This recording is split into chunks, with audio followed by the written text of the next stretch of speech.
تفسیر دیکھیے، پارہ نمبر 8 ہے، سورۃ الانعام آیت نمبر 155 سے۔ اعوذ باللہ من الشیطان الرجیم وَهَذَا كِتَابٌ أَنزَلْنَاهُ مُبَارَكٌ فَاتَّبِعُوهُ وَاتَّقُوا لَعَلَّكُمْ تُرْحَمُونَ، اور یہ عظیم کتاب ہے جسے ہم نے نازل کیا ہے، بڑی برکت والی، پس اس کی پیروی کرو اور تقوی اختیار کرو تاکہ تم پر رحم کیا جائے۔ وَهَذَا کتابٌ، اس سے مراد قرآن مجید ہے۔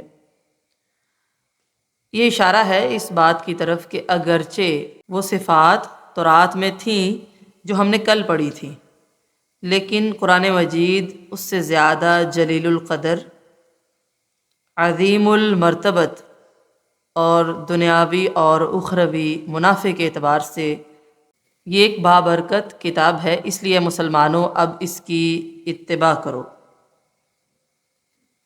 اور اس کی مخالفت سے بچو۔ وَهَذَا كِتَابٌ أَنزَلْنَاهُ مُبَارَكٌ، یہ کتاب ہے ہم نے اس کو نازل کیا ہے، بہت برکت والی ہے۔ فَاتَّبِعُوهُ، لہٰذا اس کی پیروی کرو، وَاتَّقُوا، اور بچو کس چیز سے؟ مخالفت سے، لَعَلَّكُمْ تُرْحَمُونَ، تاکہ تم پر رحم کیا جائے۔ سورہ صاد آیت نمبر 29 میں اللہ تبارک و تعالی فرماتے ہیں، کتاب انزلناہ الیک مبارک لیدبروا آیاتہ ولیتذکر اولو الالباب، یہ ایک کتاب ہے ہم نے اسے تیری طرف نازل کیا ہے، بہت بابرکت ہے تاکہ وہ اس کی آیات میں غور و فکر کریں اور تاکہ عقل والے لوگ نصیحت حاصل کریں۔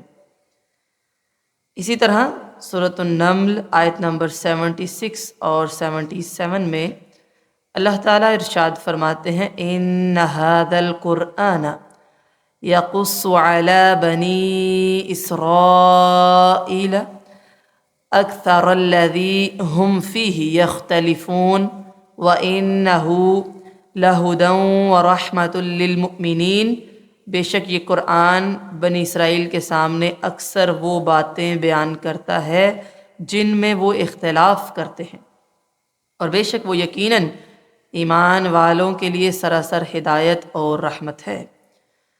سورہ جاثیہ آیت نمبر 20 میں اللہ تعالیٰ ارشاد فرماتے ہیں، ھذا بصائر للناس وہدی ورحمۃ لقوم یوقنون، یہ لوگوں کے لیے سمجھ کی باتیں ہیں اور ان لوگوں کے لیے جو یقین رکھتے ہیں، ہدایت اور رحمت ہے۔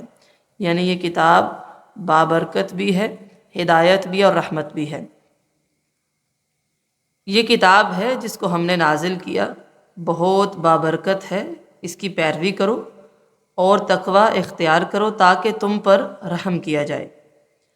ان تقولوا انما انزل الكتاب على طائفتين من قبلنا وَإِن كُنَّا عَن دِرَاسَتِهِمْ لَغَافِلِينَ، ایسا نہ ہو کہ تم کہو کہ کتاب تو صرف ان دو گروہوں پر اتاری گئی جو ہم سے پہلے تھے، اور بے شک ہم ان کے پڑھانے سے یقیناً بے خبر تھے، تاکہ تم یہ کہہ نہ سکو کہ ہماری طرف تو کوئی کتاب آئی ہی نہیں، اس لیے اللہ تعالیٰ نے قرآن مجید کو نازل کیا۔ کتاب تو صرف ہم سے پہلے دو گروہوں پر آئی، یعنی مشرکین مکہ، کفار مکہ، یا آئندہ آنے والے لوگ یہ نہ کہہ سکیں کہ صرف کتاب تو یہود و نصارہ پر نازل ہوئی تھی، وہ صرف ان کے لیے تھی، بلکہ اللہ تعالیٰ نے فرمایا کہ میں نے تم پر بھی کتاب کو نازل کر دیا۔ تم یہ نہ کہو کہ ان پر کتاب نازل ہوئی تھی اور انہوں نے ہمیں دعوت بھی نہیں دی کہ ہم ان سے پڑھ کر ایمان لے آتے، بلکہ وہ اسے بنی اسرائیل ہی کے لیے قرار دیتے رہے کہ یہ تورات، زبور، انجیل یہ انہی کے لیے ہے جن پر نازل ہوئی تھی، ہمارے لیے نہیں ہے۔ اور اپنی کتاب سے وہ غافل تھے، یہ خطاب کفار مکہ سے ہے، یعنی تمہاری طرف یہ کتاب اس لیے اللہ تعالیٰ نے نازل کی ہے کہ تم یہ نہ کہہ سکو کہ اللہ کی کتاب تو یہود و نصارہ پر نازل ہوئی تھی، ہم تو جانتے بھی نہیں تھے کہ تورات میں انجیل میں کیا ہے، کیونکہ وہ ان کی زبانوں میں نازل ہوئی تھی، یعنی یہود و نصارہ کی زبانوں میں۔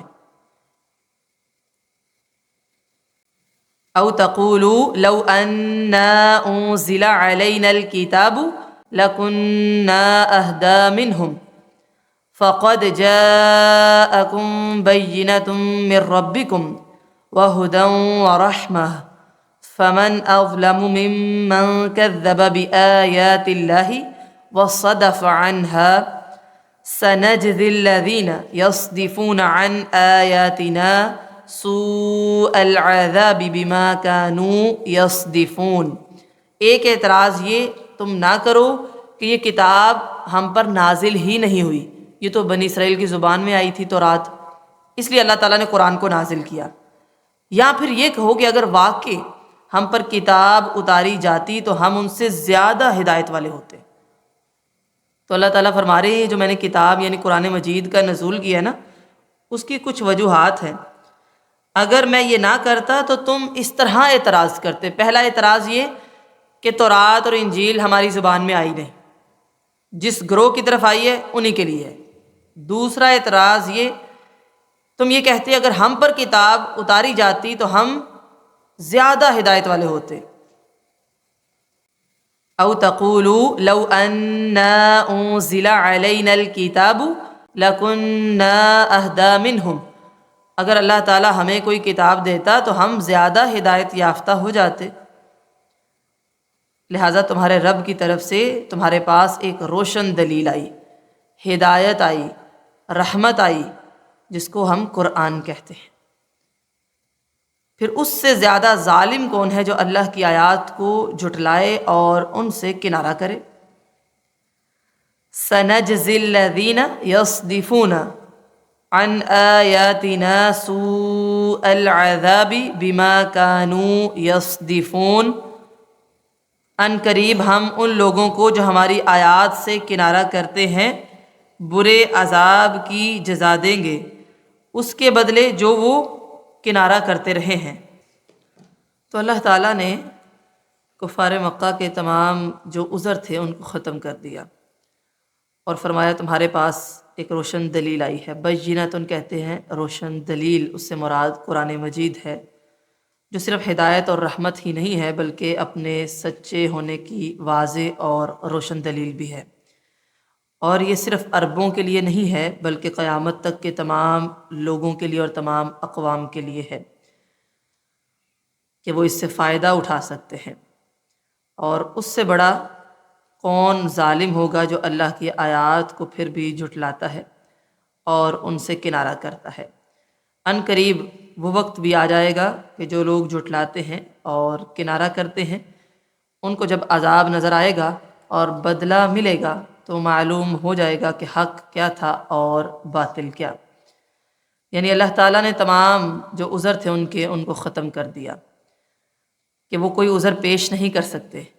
اللہ تعالیٰ نے ان کی طرف ایک کتاب نازل کر دی اور قیامت تک کے مسلمانوں کے لیے اور انسانوں کے لیے یہ کتاب موجود ہے، وہ اس سے ہدایت، رحمت، برکت اور دلیل کو حاصل کر سکتے ہیں۔ تو بینۃ ان کا جو معنی ہے وہ آپ نے یاد کر لینا ہے۔ ہدایت کہتے ہیں راستہ دکھانے والی، یعنی راستہ دکھاتی ہے اور منزل تک لے کر جاتی ہے۔ اور قرآن مجید ان لوگوں کے لیے خاص طور پر ہدایت اور رحمت ہے جو قرآن کی پیروی کرتے ہیں، اتباع کرتے ہیں، رسول اللہ صلی اللہ علیہ وسلم کی اتباع کرتے ہیں۔ سورۃ البینہ آیت نمبر 1 سے 3 میں اللہ تبارک و تعالی فرماتے ہیں لم یکن الذین کفروا من اہل الکتاب والمشرکین منفکین حتی تأتیہم البینہ رسول من اللہ یتلو صحفا مطہرہ فیہا کتب قیمہ وہ لوگ جنہوں نے اہل کتاب اور مشرکین میں سے کفر کیا باز آنے والے نہ تھے یہاں تک کہ ان کے پاس کھلی دلیل آ جائے۔ تو یہاں بھی قرآن مجید کو البینہ قرار دیا گیا، اللہ کی طرف سے آئے وہ دلیل، ٹھیک ہے، اور اللہ کی طرف سے ایک رسول جو پاک صحیفے پڑھ کر سنائے جن میں لکھے ہوئے مضبوط احکام ہوں۔ اسی طرح سورۃ البقرہ آیت نمبر 185 میں اللہ تبارک و تعالیٰ فرماتے ہیں شہر رمضان الذی انزل فیہ القرآن ہدی للناس وبینات من الہدی والفرقان، رمضان وہ مہینہ ہے جس میں اللہ تعالیٰ نے قرآن اتارا ہے جو لوگوں کے لیے قرآن سراسر ہدایت ہے۔ یہاں پر اللہ تعالیٰ نے قرآن کو ہدایت قرار دیا اور حق اور باطل میں فرق کرنے والا ہے، نہ صرف لوگوں کے لیے ہدایت ہے بلکہ روشن دلائل بھی رکھتا ہے اور فرقان بھی ہے۔ تو قرآن مجید کی یہ صفات اللہ تعالیٰ نے مختلف مقامات پر ذکر کی ہیں، لیکن اس کے باوجود حیرت کی بات ہے کہ لوگ اس سے اعراض کرتے ہیں۔ یہاں پر ایک لفظ آیا ہے یصدفون، صدفہ کا معنی ہے کنارہ کرنا، اور اس کا معنی یہ بھی ہے کہ خود بھی کنارہ کرنا اور دوسرے کو بھی روکنا۔ سورۃ الانعام آیت نمبر 26 اور 27 میں اللہ تعالیٰ فرماتے ہیں وَهُمْ يَنْهَوْنَ عَنْهُ وَيَنْأَوْنَ عَنْهُ وَإِن يُهْلِكُونَ إِلَّا أَنفُسَهُمْ وَمَا يَشْعُرُونَ، اور وہ اس سے روکتے ہیں اور اس سے دور رہتے ہیں، یعنی دین سے روکتے بھی ہیں اور دور بھی رہتے ہیں، اور وہ اپنے سوا کسی کو ہلاک نہیں کر رہے لیکن وہ شعور نہیں رکھتے۔ وَلَوْ تَرَىٰ إِذْ وُقِفُوا عَلَى النَّارِ فَقَالُوا يَا لَيْتَنَا نُرَدُّ وَلَا نُكَذِّبَ بِآيَاتِ رَبِّنَا وَنَكُونَ مِنَ الْمُؤْمِنِينَ، اور کاش تو دیکھے جب وہ آگ پر کھڑے کیے جائیں گے تو کہیں گے اے کاش ہم واپس چلے جائیں، واپس بھیجے جائیں اور اپنے رب کی آیات کو نہ جھٹلائیں اور ہم ایمان والوں میں سے ہو جائیں۔ لہٰذا یصدفون کا معنی کیا ہے؟ خود بھی کنارہ کرنا اور دوسروں کو بھی روکنا۔ یہ بہت بڑا گناہ ہے کہ انسان خود بھی گناہ کر رہا ہے اور دوسروں کو نیکی سے باز بھی کر رہا ہے۔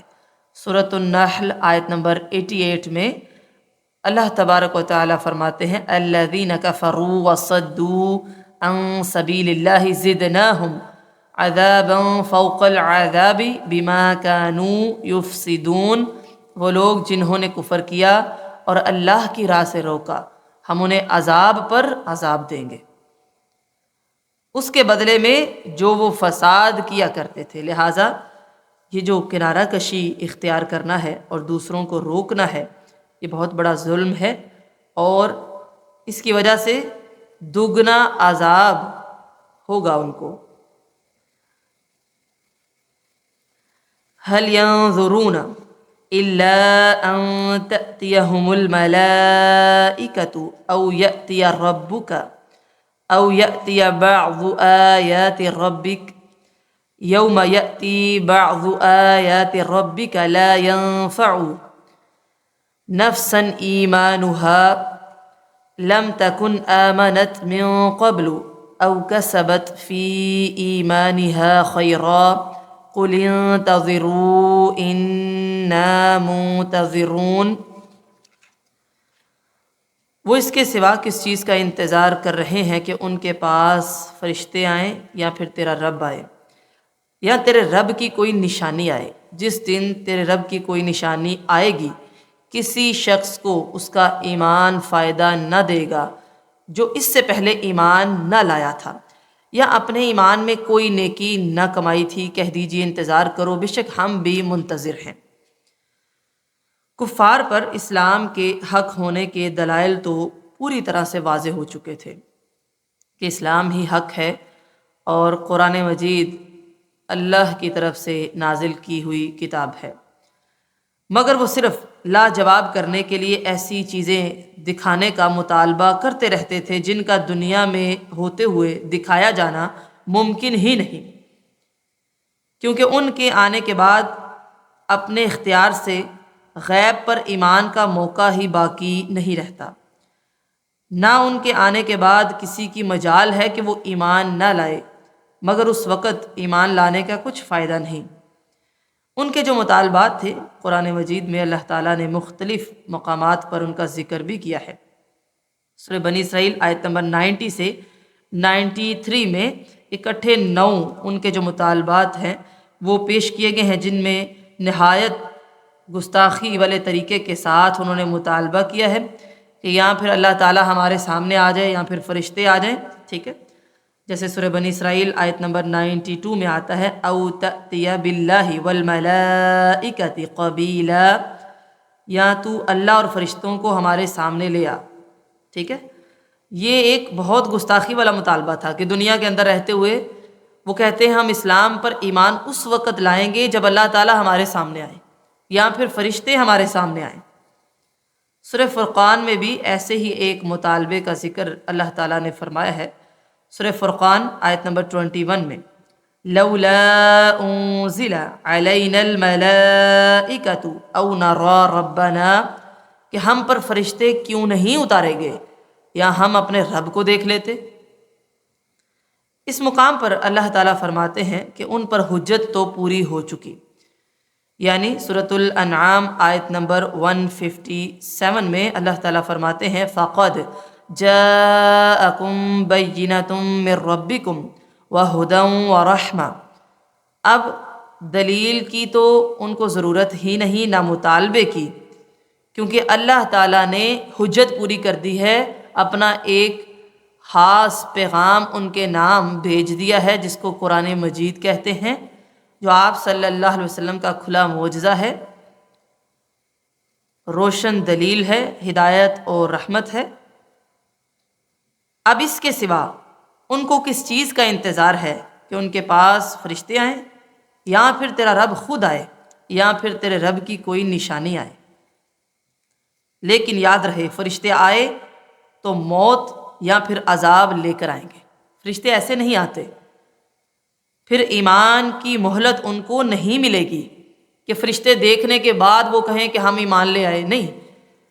جب موت کا فرشتہ کوئی انسان دیکھ لے تو پھر ایمان لانے کا اس کو فائدہ نہیں ہے۔ سورۃ الحجر آیت نمبر 8 میں اللہ تبارک و تعالیٰ فرماتے ہیں ما ننزل الملائکۃ الا بالحق وما كانوا اذا منذرین، ہم فرشتوں کو نہیں اتارتے مگر حق کے ساتھ، یا پھر موت کا پیغام آئے گا یا پھر عذاب آئے گا، اور جب وہ آ جائے تو پھر مہلت نہیں ملتی۔ تو اللہ تعالیٰ فرماتے ہیں یہ ڈیمانڈ کرتے ہیں، مطالبہ کرتے ہیں کہ فرشتے نظر آئیں، تو فرشتے تو 2 صورتوں میں ہی ان کو نظر آ سکتے ہیں، یا پھر عذاب لے کر آئیں گے یا پھر موت کا پیغام لے کر آئیں گے، اور جب وہ آ جائیں گے پھر یہ توبہ کریں، وہ توبہ ان کو فائدہ نہیں دے گی۔ اور رہی بات یہ کہ ہم اللہ تعالیٰ کو اپنے سامنے دیکھ لیں تو اللہ تعالیٰ دنیا میں نظر نہیں آئے گا، اللہ تعالیٰ آئے گا تو قیامت کے دن فیصلے کے لیے فرشتوں کے ساتھ آئے گا۔ سورۃ الفجر آیت نمبر 21 اور 22 میں اللہ تعالیٰ ارشاد فرماتے ہیں کلا اذا دکت الارض دکا دکا وجاء ربک والملک صفا صفا وجیء یومئذ بجہنم یومئذ یتذکر الانسان وأنى له الذکری یقول یا لیتنی قدمت لحیاتی فیومئذ لا يعذب عذابه احد ولا يوثق وثاقه احد، ہرگز نہیں جب زمین کوٹ کوٹ کر ریزہ ریزہ کر دی جائے گی اور تیرا رب آئے گا اور فرشتے جو صف در صف ہوں گے، اور اس دن جہنم کو لایا جائے گا۔ اس دن انسان نصیحت حاصل کرے گا اور اس وقت اس کے لیے نصیحت کہاں، کہے گا اے کاش میں نے اپنی زندگی کے لیے کچھ عمل آگے بھی بھیجے ہوتے۔ پس اس دن اس کے عذاب جیسا عذاب کوئی نہیں کرے گا اور نہ اس کے باندھنے جیسا کوئی باندھے گا۔ اسی طرح سورۃ البقرہ آیت نمبر 210 میں آپ یہ مضمون پڑھ چکے ہیں، هل ينظرون الا ان يأتيهم الله في ظلل من الغمام والملائكة وقضي الامر وإلى الله ترجع الامور۔ وہ اس کے سوا کس چیز کا انتظار کر رہے ہیں کہ ان کے پاس اللہ بادل کے سائبانوں میں آ جائے اور فرشتے بھی، اور کام تمام کر دیا جائے، اور سب کام اللہ ہی کی طرف لوٹائے جاتے ہیں۔ لہٰذا یہ جو ان کا مطالبہ ہے، یہ جب پورا ہو جائے گا کہ فرشتے آ جائیں گے تو توبہ کی مہلت نہیں ملے گی، اور اللہ تعالیٰ تو قیامت کے دن فیصلہ کرنے کے لیے ہی فرشتوں کے ساتھ آئے گا۔ اور تیسری چیز، یا پھر تیرے رب کی کوئی نشانی آ جائے۔ تیرے رب کی بعض نشانیوں سے مراد خاص نشانیاں ہیں، ٹھیک ہے؟ وہ خاص نشانیاں کیا ہیں جن کی تفصیل آگے آ رہی ہے۔ بعض لوگ قیامت کے دن اللہ تعالیٰ کے آنے کے منکر ہیں اور کہتے ہیں کہ اللہ کے آنے کا سوال ہی پیدا نہیں ہوتا، اللہ کے آنے کا مطلب اس کا حکم یا اس کا عذاب ہے۔ لہٰذا یہ بات غلط ہے۔ اللہ تعالیٰ فرشتوں کے ساتھ فیصلہ کرنے کے لیے آئے گا۔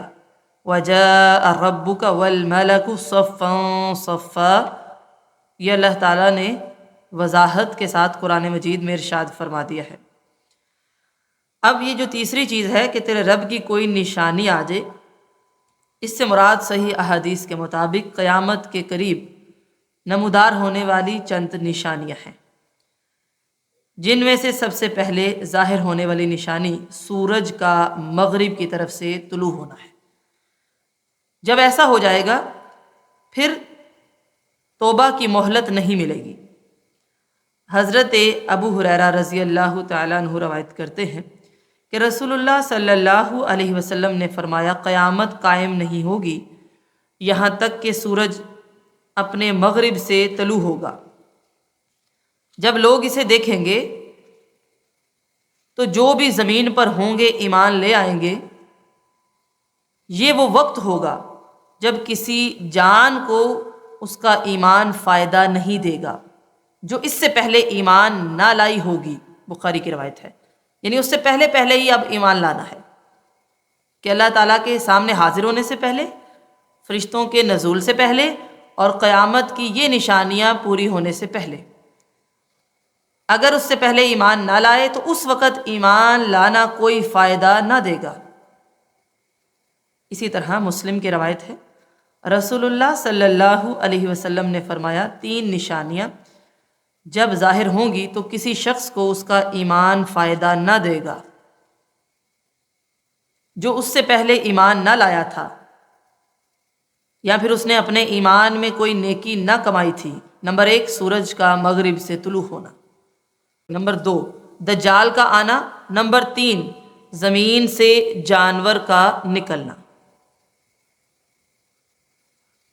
حضرت عبداللہ ابن عمر سے روایت ہے کہ رسول اللہ صلی اللہ علیہ وسلم نے فرمایا، قیامت کی نشانیوں میں سے سب سے پہلے نکلنے والی نشانی مغرب سے سورج کا طلوع ہونا ہے،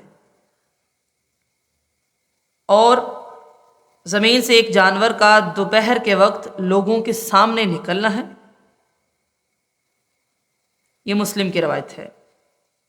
معلوم یہ ہوتا ہے کہ اس سے مراد قیامت کی کوئی بھی بڑی نشانی ہے جس کے بعد اختیار ختم ہو جائے گا اور ایمان لانے اور توبہ کرنے کے بغیر چارہ ہی نہیں رہے گا۔ لیکن اکثر اہل ایمان کا جو رجحان ہے اس نشانی سے مراد وہ کون سی نشانی کی طرف ہے؟ مغرب سے سورج طلوع ہونے کی طرف۔ جب ایسا ہو جائے گا پھر کسی کی توبہ اس کو فائدہ نہ دے گی۔ لہٰذا جب لوگ موت کا وقت دیکھ لیں، عذاب دیکھ لیں، تو ان کا ایمان لانا ان کو فائدہ نہ دے گا۔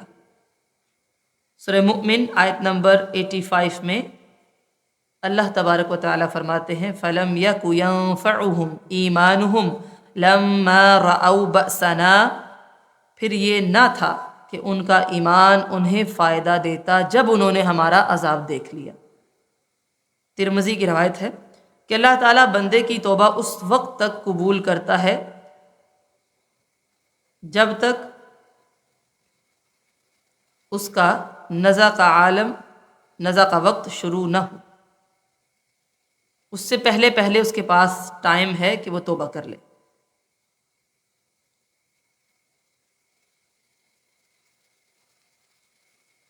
اور اگر اس نے توبہ نہ کی تو اس کی توبہ اس کو فائدہ نہ دے گی۔ یہ چیز ہمارے لیے بہت اہم ترین ہے کہ انسان اس وقت سے پہلے اللہ کی طرف رجوع کرے، توبہ استغفار کرے، ایمان لائے۔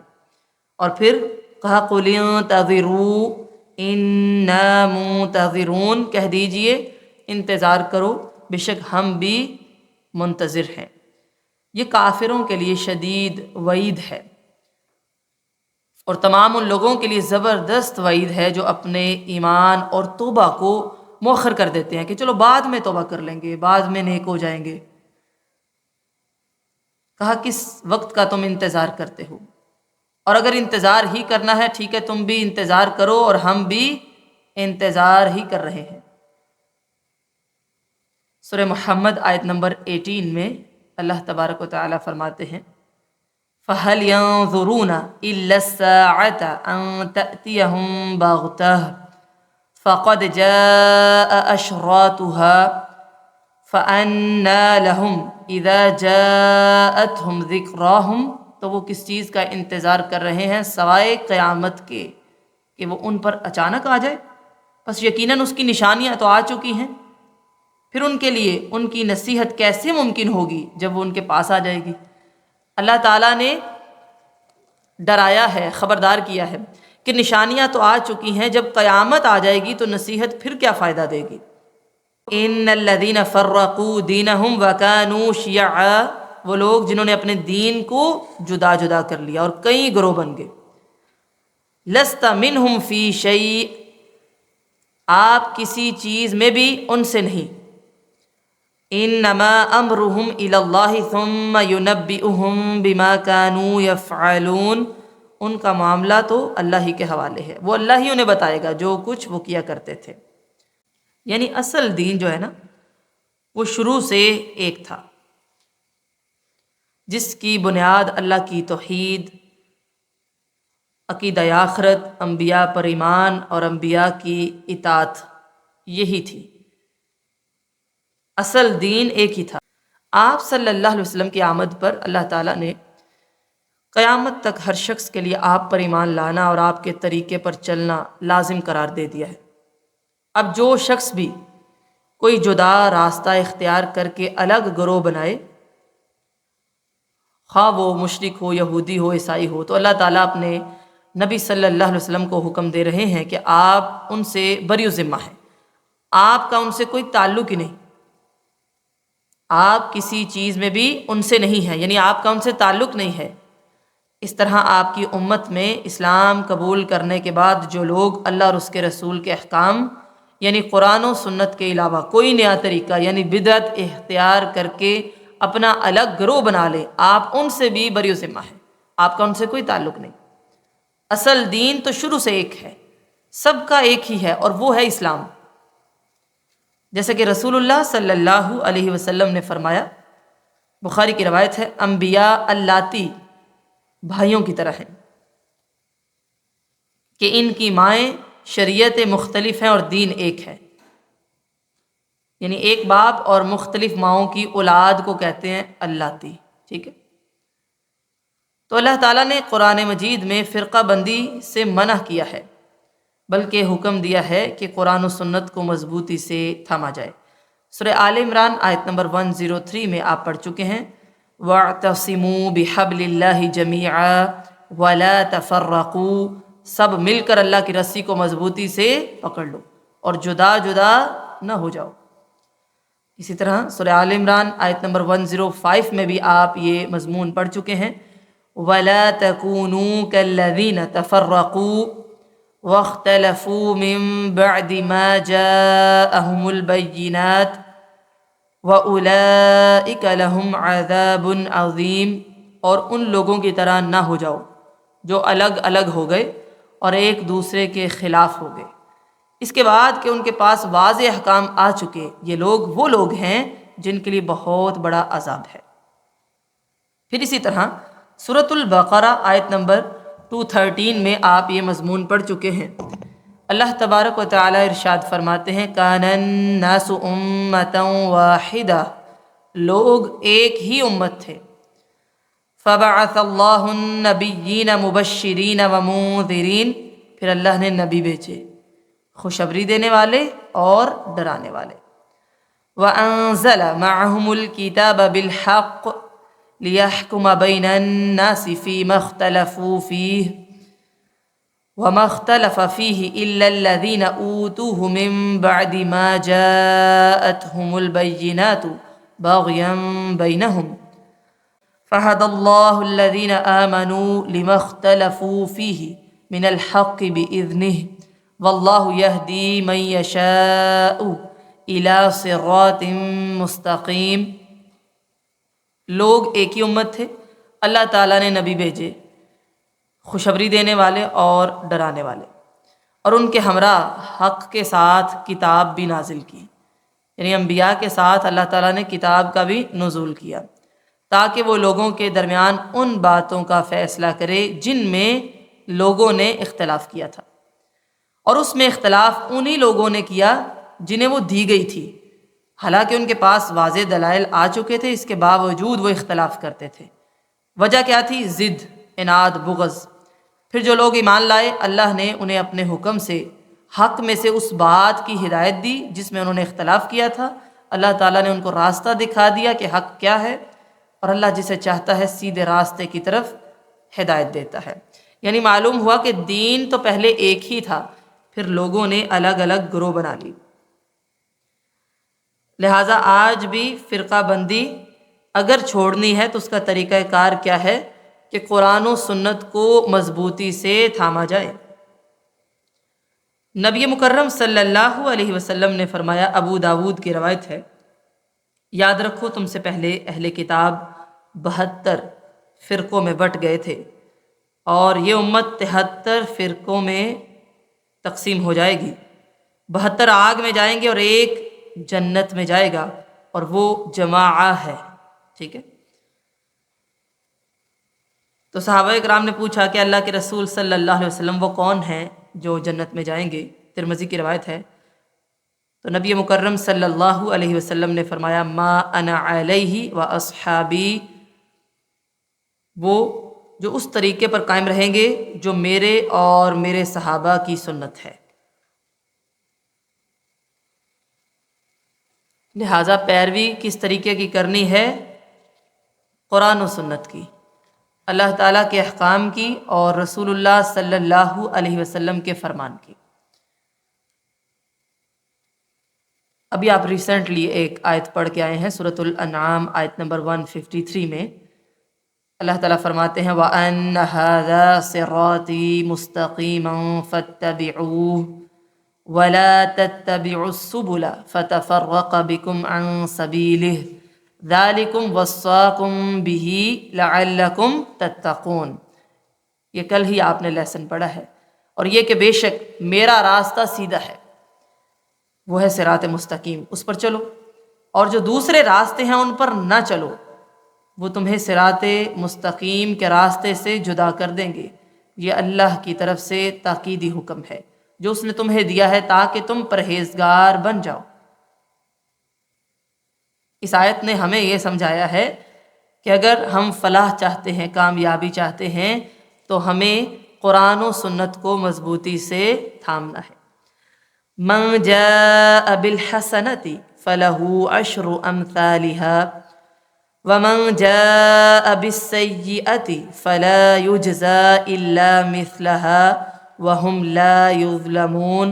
جو شخص نیکی لے کر آئے گا اس کے لیے اس جیسی 10 نیکیاں ہوں گی، اور جو برائی لے کر آئے گا سو اسے جزا نہیں دی جائے گی مگر اسی کی مثل، اور ان پر ظلم نہیں کیا جائے گا۔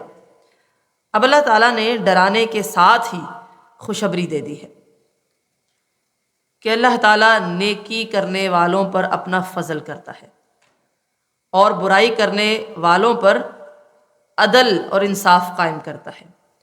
نیکی کرنے والوں کی نیکی کو اللہ تعالیٰ 10 گنا اضافہ کم از کم کر دیتا ہے، اور اگر نیکی میں خلوص ہو، طریقہ اچھا ہو، تو 700 گنا سے لے کر بے حساب بھی اللہ تعالیٰ اس کو بڑھا دیتا ہے۔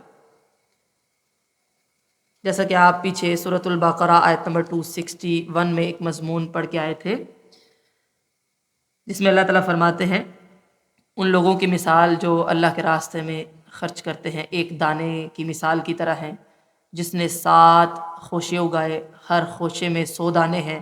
اللہ تعالیٰ جس کے لیے چاہتا ہے اس کو بڑھا دیتا ہے، یعنی بندہ 1 روپیہ خرچ کرتا ہے، اللہ تعالیٰ اس کو 700 کے برابر اجر دیتا ہے۔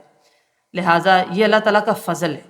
سورۃ القصص آیت نمبر 84 میں اللہ تبارک و تعالیٰ فرماتے ہیں من جاء بالحسنۃ فلہ خیر منہا، جو شخص نیکی لے کر آئے گا اللہ تعالیٰ اس کو بہتر صلہ عطا کریں گے۔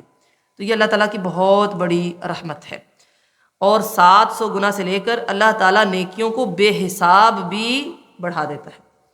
سورہ زمر آیت نمبر 10 میں اللہ تعالیٰ فرماتے ہیں انما یوفی الصابرون اجرہم بغیر حساب، صرف صبر کرنے والوں ہی کو ان کا اجر اللہ تعالیٰ کسی شمار کے بغیر دے گا، یعنی بے حساب دے گا۔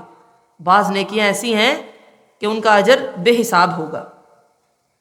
تو یہ اللہ تعالیٰ کا ایک بہت بڑا فضل ہے کہ وہ نیکیوں کو مزید بڑھا دیتا ہے، 10 گنا کر دیتا ہے، اور جو برائی ہوتی ہے جتنی کی ہے بس اتنا ہی بدلہ دیتا ہے۔ وَهُمْ لَا يُظْلَمُونَ، اور کسی پر ظلم نہ کیا جائے گا، ایک برائی کا بدلہ ایک سے زیادہ کا نہیں دیا جائے گا۔ مسلم کی روایت ہے، رسول اللہ صلی اللہ علیہ وسلم نے فرمایا جو شخص نیکی کا ارادہ کرے پھر اسے نہ کرے تو اس کے لیے ایک نیکی لکھ دی جاتی ہے۔ ذرا آپ غور کیجئے گا، صرف ہم نیکی کا ارادہ کریں تو اللہ تعالیٰ ایک نیکی کو لکھ دیتے ہیں، اگر وہ نیکی کر لے تو 10 سے لے کر 700 گنا سے بھی بہت زیادہ اس کی نیکیاں لکھی جاتی ہیں۔ اور جو شخص برائی کا ارادہ کرے اور برائی نہ کرے اس کے لیے ایک پوری نیکی اللہ تعالیٰ لکھ دیتے ہیں کہ اس نے برائی کی نہیں ہے، سوچا تھا کی نہیں ہے۔ اور اگر برائی کا ارادہ کر لیا اور برائی کر بھی لی تو صرف اللہ تعالیٰ ایک برائی لکھتا ہے۔ یہ بھی اللہ کی رحمت ہے۔ یہاں پھر انسان توبہ کر لے تو اللہ تعالیٰ اسے بھی مٹا دیتا ہے۔ لہٰذا ایک بڑی میں خاص بات کرنا چاہوں گی کہ برائی چھوڑنے والا جو اسے نہیں کرتا وہ 3 طرح کا ہوتا ہے۔ کبھی تو وہ برائی اللہ کی خاطر چھوڑتا ہے، سوچا تھا اس نے لیکن اللہ کے لیے اس نے گناہ کیا نہیں، اس کے لیے اللہ تعالیٰ برائی چھوڑنے پر ایک نیکی لکھ دیتا ہے، ٹھیک ہے؟ کیونکہ برائی سے اللہ کے لیے رک جانا یہ ایک بہترین عمل ہے، اور اس میں نیت بھی ہے نا کہ اللہ تعالیٰ کے لیے اس نے برائی کو چھوڑا ہے۔ اور کبھی وہ غفلت یا بھول کی وجہ سے برائی نہیں کرتا، یعنی اس کو بھول گیا برائی کرنا، ٹھیک، اس کو نہ گناہ ہے اور نہ ثواب ہے۔ ثواب کس کو ہے؟ جس نے اللہ کے لیے سوچا تھا پہلے لیکن اللہ کے لیے اس نے گناہ کیا نہیں، اس کی نیکی لکھ دی گئی۔ اور دوسری چیز، ایک بندہ گناہ کرنا چاہتا ہے لیکن بھول گیا، غفلت طاری ہو گئی اور اس نے گناہ نہیں کیا، نہ گناہ ہے نہ ثواب ہے، کیونکہ اس کی نیت نہ خیر کی ہے نہ شر کی۔ اچھا، کبھی کبھی ایک بندہ گناہ کرنے کی پوری کوشش کرتا ہے لیکن اس کا بس نہیں چلتا، وہ کر نہیں سکتا، کوئی نہ کوئی وجہ بن جاتی ہے، ٹھیک ہے؟ تو یہ اس شخص کی طرح ہے جس نے وہ برائی کی ہو۔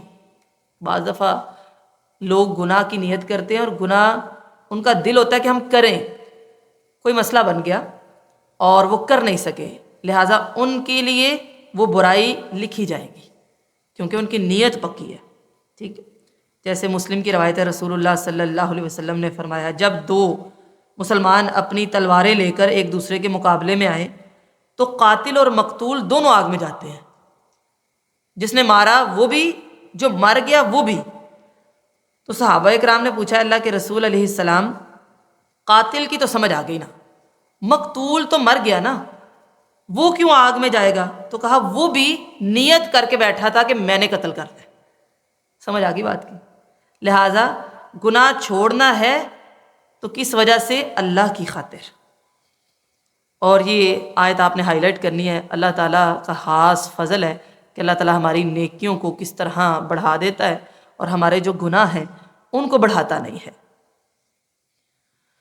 قل اننی ہدانی ربی الی صراط مستقیم دینا قیما ملت ابراہیم حنیفا وما کان من المشرکین۔ کہہ دیجئے بے شک مجھے تو میرے رب نے سیدھے راستے کی طرف رہنمائی کر دی ہے، جو مضبوط دین ہے۔ وہ کیا ہے؟ ابراہیم علیہ السلام کی ملت، وہ جو یکسو تھے اور مشرک نہیں تھے۔ یہ پوری صورت میں نے پہلے ہی آپ کو بتا دیا تھا، اس میں توحید کے دلائل ہیں اور شرک کا رد ہے۔ تو اب اس کے آخر میں دوبارہ سے اللہ تعالیٰ اس کا خلاصہ کر رہے ہیں کہ بے شک مجھے تو میرے رب نے سیدھے راستے کی طرف رہنمائی کر دی ہے۔ وہ راستہ کون سا ہے؟ مضبوط دین ہے ایک۔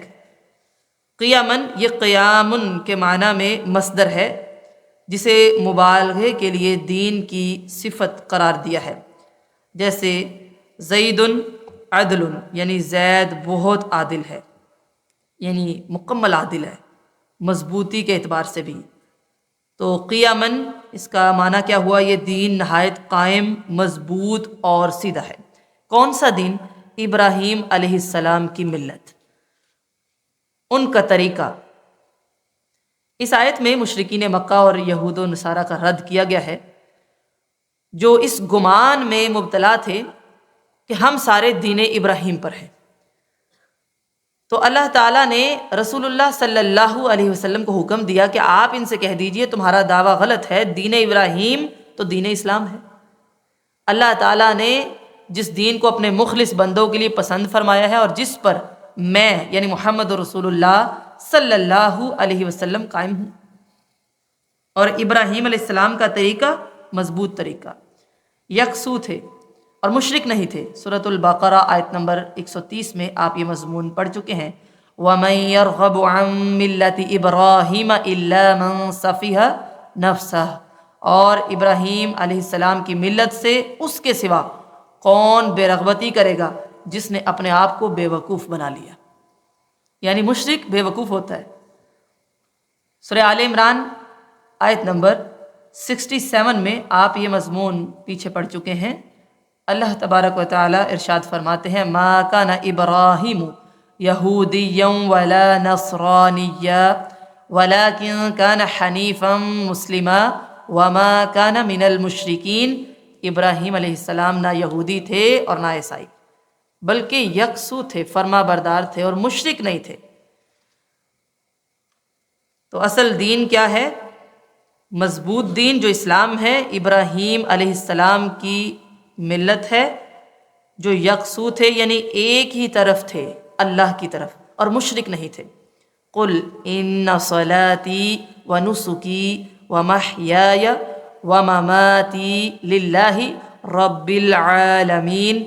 کہہ دیجئے بے شک میری نماز اور میری قربانی، ان آیات کو آپ نے ہائی لائٹ کرنا ہے، اور میری زندگی اور میری موت اللہ ہی کے لیے ہے جو جہانوں کا رب ہے۔ لا شریک لہ، اس کا کوئی شریک نہیں۔ وبذالک امرت وانا اول المسلمین، اور مجھے اسی کا حکم دیا گیا ہے اور میں حکم ماننے والوں میں سب سے پہلا ہوں۔ یہاں پر نسکی کے الفاظ استعمال کیے گئے ہیں۔ النسک اس کا معنی ہے عبادت، یہ ذبح، قربانی اور حج کے معنی میں بھی آتا ہے۔ سورۃ الحج آیت نمبر 34 میں اللہ تعالیٰ فرماتے ہیں، وَلِكُلِّ أُمَّةٍ جَعَلْنَا مَنسَكًا، اور ہم نے ہر امت کے لیے ایک قربانی مقرر کی ہے۔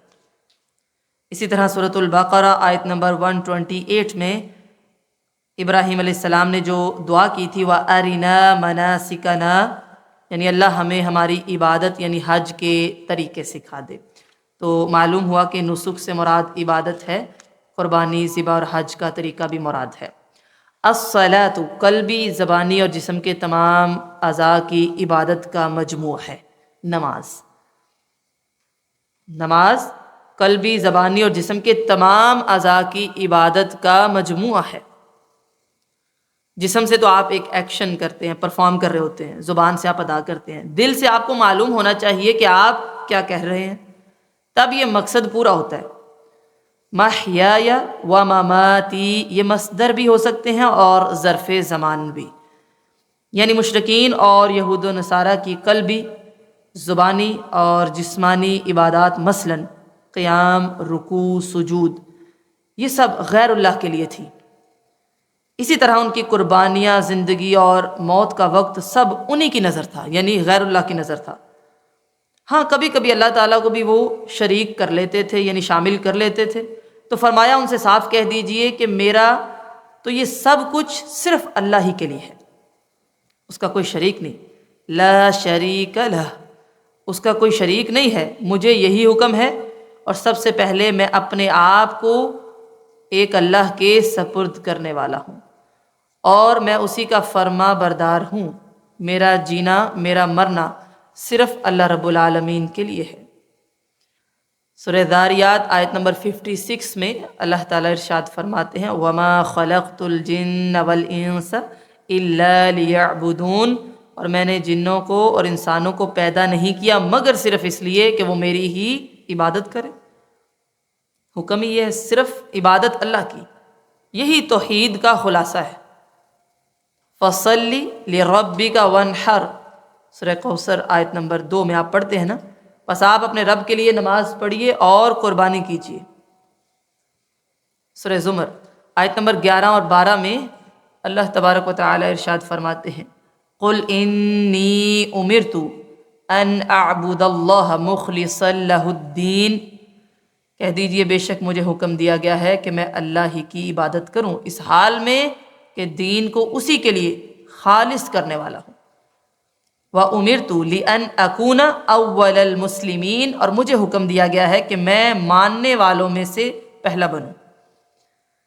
عبادت صرف اللہ کے لیے، اور خصوصاً اللہ تعالیٰ نے یہاں ذکر کر دیا قُلْ إِنَّ صَلَاتِي وَنُسُكِي وَمَحْيَايَ وَمَمَاتِي لِلَّهِ رَبِّ الْعَالَمِينَ۔ توحید یہ ہے کہ میری نماز، میری قربانی، آپ کہہ دیجئے میری زندگی، میری موت صرف اللہ کے لیے جو تمام جہانوں کا رب ہے۔ لا شریک لہ، اس کا کوئی شریک ہی نہیں ہے، اور کس کے لیے کروں، اس کے برابر کوئی ہے ہی نہیں۔ وَبِذَلِكَ أُمِرْتُ وَأَنَا أَوَّلُ الْمُسْلِمِينَ، اور مجھے یعنی پیغمبر کو بھی اسی کا حکم دیا گیا ہے، اور میں حکم ماننے والوں میں سے سب سے پہلا ہوں۔ حضرت علی رضی اللہ تعالیٰ عنہ بیان کرتے ہیں کہ آپ صلی اللہ علیہ وسلم جب تکبیر کہتے تو استفتاح کے طور پر یعنی آغاز میں یہ دعا پڑھتے وجہت وجہی للذی فطر السماوات والارض حنیفا وما انا من المشرکین ان صلاتی ونسکی ومحیای ومماتی للہ رب العالمین لا شریک لہ وبذلك أمرت وأنا من المسلمين اللهم أنت الملك لا إله إلا أنت ربي وأنا عبدك ظلمت نفسي واعترفت بذنبي فاغفر لي ذنوبي جميعا لا يغفر الذنوب إلا أنت واهدني لأحسن الأخلاق لا يهدي لأحسنها إلا أنت واصرف عني سيئها لا يصرف عني سيئها إلا أنت تباركت وتعاليت استغفرك وأتوب إليك، کہ میں نے اپنا چہرہ اس اللہ کی طرف کیا جس نے آسمانوں اور زمین کو پیدا کیا ہے، سب سے منہ موڑ کر اسی کا فرما بردار بن کر، اور میرا مشرکین سے کوئی تعلق نہیں۔ بے شک میری نماز، میری عبادت، میری زندگی، میری موت اللہ ہی کے لیے ہے جس کا کوئی شریک نہیں، اور اسی چیز کا اللہ نے مجھے حکم دیا ہے کہ میں مسلمانوں میں سے ہو جاؤں۔ اے اللہ تو کائنات کا مالک ہے، تیرے سوا کوئی معبود برحق نہیں ہے، تو میرا رب ہے اور میں تیرا بندہ، میں نے اپنے اوپر بہت ظلم کیا، اپنے گناہوں کا اعتراف کرتا ہوں، میرے تمام گناہ معاف فرما دے، تیرے سوا کوئی گناہ معاف نہیں کر سکتا، اور تو مجھے بہترین اخلاق کی ہدایت عطا فرما، اس لیے کہ بہترین اخلاق کی تیرے سوا کوئی ہدایت عطا نہیں فرما سکتا، اور برے اخلاق کو مجھ سے دور رکھ، برے اخلاق کو تیرے سوا اور کوئی مجھ سے دور نہیں کر سکتا، تو ہی برکت والا ہے اور بلند و بالا ہے، میں تجھ سے مغفرت طلب کرتا ہوں اور تیری ہی جانب رجوع کرتا ہوں۔ یہ مسلم کی روایت ہے، حسن المسلم میں آپ نے یہ دعا اس سے ملتے جلتے الفاظ میں پڑھی ہوگی، اگر آپ کو یاد نہیں ہے تو میں کہوں گی اس کو یاد کیجئے اور نماز میں بھی شامل کریں، ویسے بھی آپ یہ دعا کر سکتے ہیں، دعا استفتاح ہے، یعنی سورۃ الفاتحہ سے پہلے یہ دعا پڑھنی ہے، ٹھیک، لہٰذا کتنی خوبصورت دعا ہے اور اس آیت کی عکاسی کر رہی ہے۔ قل اغیر اللہ ابغی ربا وهو رب كل شيء ولا تكسب كل نفس الا عليها ولا تزر وازرة وزر اخرى، اس آیت کے حصے کو آپ نے ہائی لائٹ کرنا ہے۔ ثم الى ربكم مرجعكم فینبئکم بما کنتم فیہ تختلفون، کہہ دیجئے کیا میں اللہ کے سوا کوئی رب تلاش کروں، حالانکہ وہ اللہ ہر چیز کا رب ہے، اور کوئی جان کمائی نہیں کرتی مگر اپنے آپ پر، اور نہ کوئی بوجھ اٹھانے والی جان کسی دوسرے کا بوجھ اٹھائے گی، پھر تمہارے رب ہی کی طرف تمہارا لوٹ کر جانا ہے، تو وہ تمہیں بتائے گا جس میں تم اختلاف کیا کرتے تھے۔ مشرکین نے نبی مکرم صلی اللہ علیہ وسلم کو اپنے بتوں کی عبادت کی دعوت دی، تو اللہ تعالیٰ نے آپ صلی اللہ علیہ وسلم سے فرمایا کہ آپ ان سے کہہ دیجئے کہ کیا میں اللہ کے سوا اپنا کوئی اور رب بنا لوں جسے اللہ کی عبادت میں شریک کروں، حالانکہ کائنات کی ہر چیز کا رب تو اللہ ہے اور میں بھی کائنات کا ایک حصہ ہوں، تو پھر میرا پروردگار کوئی دوسرا کیسے ہو سکتا ہے؟ قل اغیر اللہ ابغی ربا وهو رب کل شیء، اللہ تعالیٰ اکیلا ہی ہر چیز کا مالک ہے، اس کے سوا کوئی کسی چیز کا مالک نہیں ہے۔ سورہ یونس آیت نمبر 31 میں اللہ تبارک و تعالیٰ ارشاد فرماتے ہیں، قل من یرزقکم من السماء والارض ام من یملک السمع والابصار ومن یخرج الحی من المیت ویخرج المیت من الحی ومن یدبر الامر، کہہ دیجئے کون ہے جو تمہیں آسمان اور زمین سے رزق دیتا ہے، یا کون ہے جو کانوں اور آنکھوں کا مالک ہے، اور کون ہے زندہ کو مردہ سے اور مردہ کو زندہ سے نکالتا ہے، ان قریب تم یہ جان لو گے، اور کون ہے جو ہر کام کی تدبیر کرتا ہے، وہ ضرور کہیں گے اللہ ہے۔ فَقُلْ أَفَلَا تَتَّقُونَ، کہہ دیجئے پھر کیا تم ڈرتے نہیں ہو، تمہیں خوف نہیں آتا کہ اللہ کے سوا تو کوئی رب نہیں ہے۔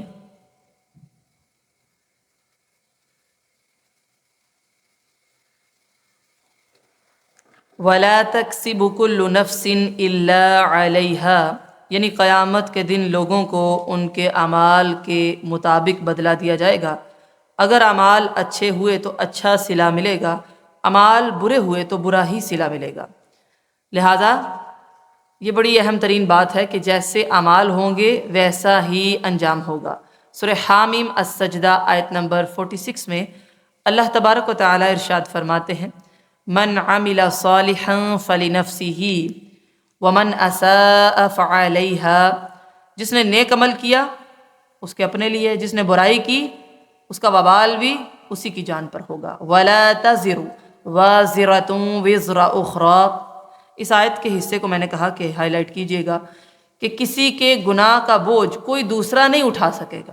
آج ہم ایک دوسرے سے جتنی مرضی محبت کریں، لیکن قیامت کے دن ایسا نہیں ہوگا کہ بندہ یہ کہے تمہارے سارے گناہ میں اپنے سر لے لوں، ایسا نہیں ہوگا۔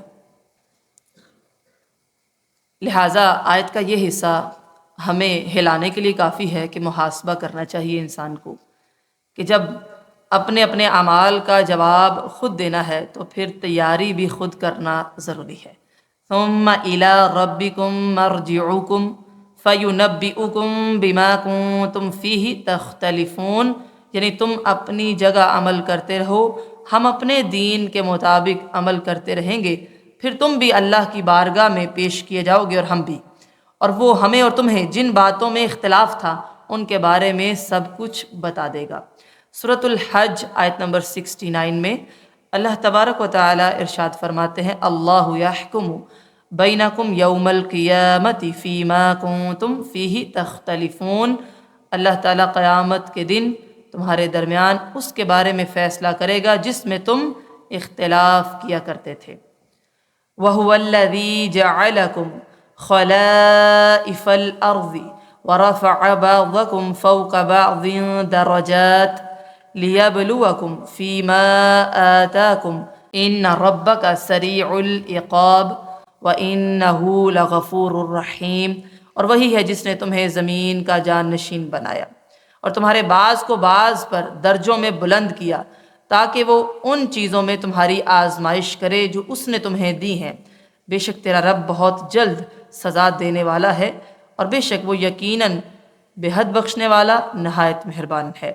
اللہ تعالیٰ نے انسانوں کو زمین پر بھیجا تاکہ وہ زمین کو آباد کریں، اور ایک کے پیچھے ایک کو لگایا، اس کو کہتے ہیں جان نشین ہونا، ٹھیک ہے، یعنی ایک مر جائے تو دوسرا اس کا وارث ہو جائے، جب وہ مر جائے تو اس کی اولاد اس کی وارث بنے، تو ان کے درمیان جو فرق ہے وہ ایک رکھا، یعنی کہ ماں باپ ہیں، اولاد ہے، پھر ان کی اولاد ہے، اور ایک دوسرے کو مختلف اعتبار سے فوقیت دی تاکہ اللہ تعالیٰ ان کا ٹیسٹ کرے، ان کو آزمائے، ان کو چیک کرے اور ان کا امتحان کرے۔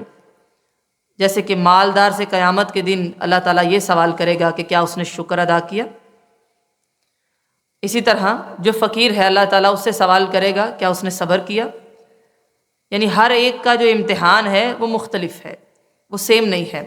وَهُوَ الَّذِي جَعَلَكُمْ خَلَائِفَ الْأَرْضِ، یعنی اس نے تم کو زمین میں ایسی مخلوق بنایا کہ تم ایک نسل کے بعد دوسری نسل آتے ہی چلے جاتے ہو اور زمین کو آباد کر رہے ہو، اور جب ایسا بنا دیا وَرَفَعَ بَعْضَكُمْ فَوْقَ بَعْضٍ دَرَجَاتٍ، اور اس نے رزق، اخلاق، خوبیوں، خرابیوں، صورتوں، شکلوں اور رنگوں میں سب کو ایک دوسرے سے مختلف کیا، اور اس میں بھی اللہ تعالیٰ کی حکمت ہے تاکہ اس تقسیم کے بعد وہ ٹیسٹ کرے، لِيَبْلُوَكُمْ فِي مَا آتَاكُمْ، تاکہ وہ تمہاری آزمائش کرے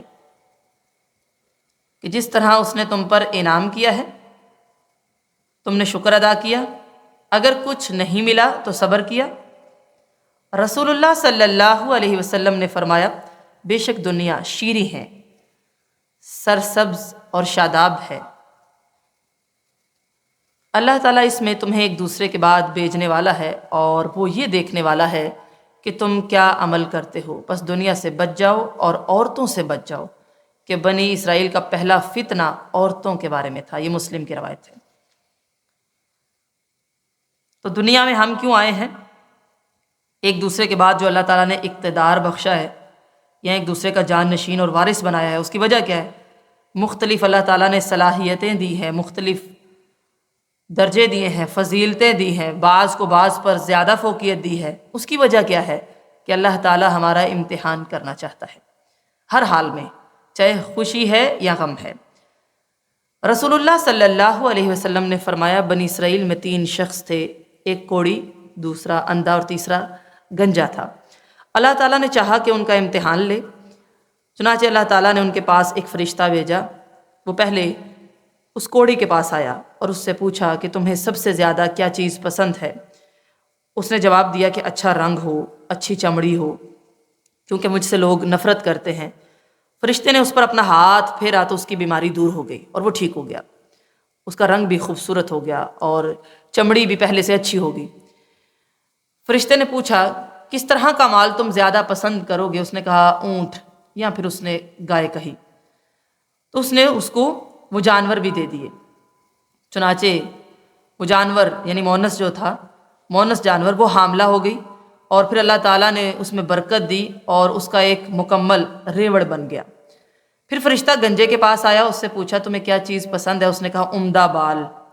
اور میرا جو موجودہ عیب ہے وہ ختم ہو جائے، کیونکہ لوگ اس کی وجہ سے مجھ سے دور رہتے ہیں۔ فرشتے نے ہاتھ پھیرا اور اس کا عیب جاتا رہا۔ پوچھا کس طرح کا مال پسند کرو گے؟ اس نے کہا گائے، یعنی اگر پہلے نے کہا اونٹ تو اس نے کہا گائے۔ فرشتے نے اسے حاملہ گائے دے دی اور کہا اللہ تعالیٰ تمہیں اس میں برکت دے گا۔ پھر وہ اندھے کے پاس آیا اور کہا تمہیں کیا چیز پسند ہے؟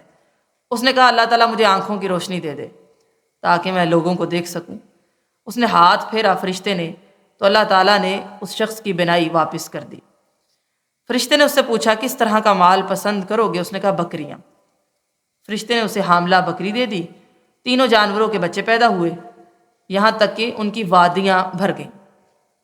پھر دوبارہ فرشتہ اس کوڑی کے پاس آیا، ایک نہایت مسکین اور فقیر آدمی کی شکل میں، اور کہا کہ سفر کا تمام سامان میرے پاس ختم ہو گیا ہے، اللہ کے سوا کسی کے ساتھ مجھے امید نہیں ہے، لہٰذا میں تم سے اسی ذات کا واسطہ دے کر جس نے تمہیں اچھا رنگ دیا ہے اور مال دیا ہے ایک اونٹ کا سوال کرتا ہوں تاکہ میرا سفر مکمل ہو جائے۔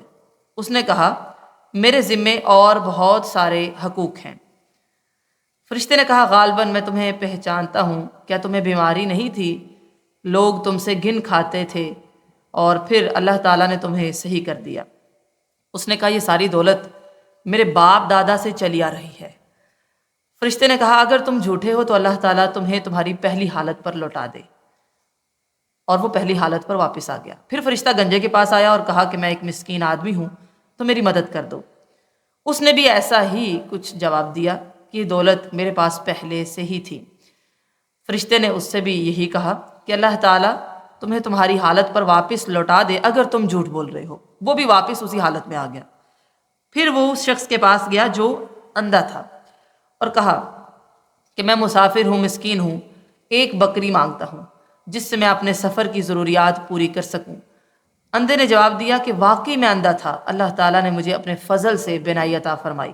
واقعی میں فقیر اور محتاج تھا، اللہ تعالیٰ نے مجھے مالدار بنایا۔ تم جتنی بکریاں چاہو لے سکتے ہو، اللہ کی قسم جب تم نے اللہ کا واسطہ دیا ہے تو جتنا بھی تمہارا جی چاہے لے جاؤ، میں تمہیں ہرگز نہیں روک سکتا۔ فرشتے نے کہا تم اپنا مال اپنے پاس رکھو، یہ تو صرف امتحان تھا۔ اللہ تعالیٰ تم سے راضی اور خوش ہے اور تمہارے دونوں ساتھیوں سے ناراض ہے۔ یہ بخاری کی روایت ہے۔ اس سے بتانا یہ مقصود تھا کہ اللہ تعالیٰ ہر حال میں آزماتا ہے، چاہے وہ دے کے آزمائے یا لے کے۔ اصل بات ہے کہ ہم کیا کرتے ہیں۔ ان ربک سریع العقاب وانہ لغفور الرحیم، اور اللہ تعالیٰ اس کی دو صفات کا ذکر کیا گیا کہ وہ جلد ہی سزا بھی دینے والا ہے اور غفور الرحیم بھی ہے۔ رسول اللہ صلی اللہ علیہ وسلم نے فرمایا، مسلم کی روایت ہے، اگر مومن کو علم ہو جائے کہ اللہ کے پاس کس قدر شدید سزائیں ہیں تو وہ کبھی اس کی جنت کی طمع نہ کرے، اور اگر کافر کو یہ معلوم ہو جائے کہ اللہ کی رحمت کس قدر زیادہ ہے تو ان میں سے کوئی بھی جنت سے مایوس نہ ہو۔ تو اللہ تعالیٰ کی رحمت کے 100 حصے ہیں، ان میں سے صرف ایک حصہ اپنی مخلوق میں بانٹا ہے۔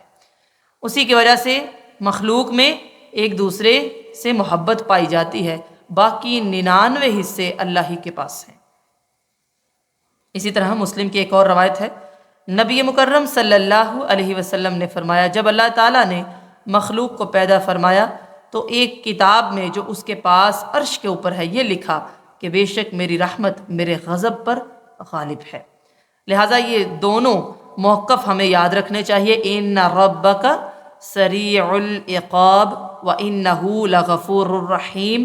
اللہ تعالیٰ سزا دینے پر آئے تو بہت جلد سزا دے سکتا ہے اور وہ غفور الرحیم بھی ہے۔ اس کا مطلب یہ ہے کہ انسان عمل کرنا نہ چھوڑے۔ تو اللہ تعالیٰ کی رحمت کے 100 حصے ہیں، ابھی تو اس نے صرف ایک حصہ اپنی مخلوق میں بانٹا ہے۔ تو سوچئے اللہ تعالیٰ کس قدر مہربان ہے، اسی لیے گناہوں کے باوجود دنیا کے اندر رہتے ہوئے ہم سے رزق کو نہیں روکتا۔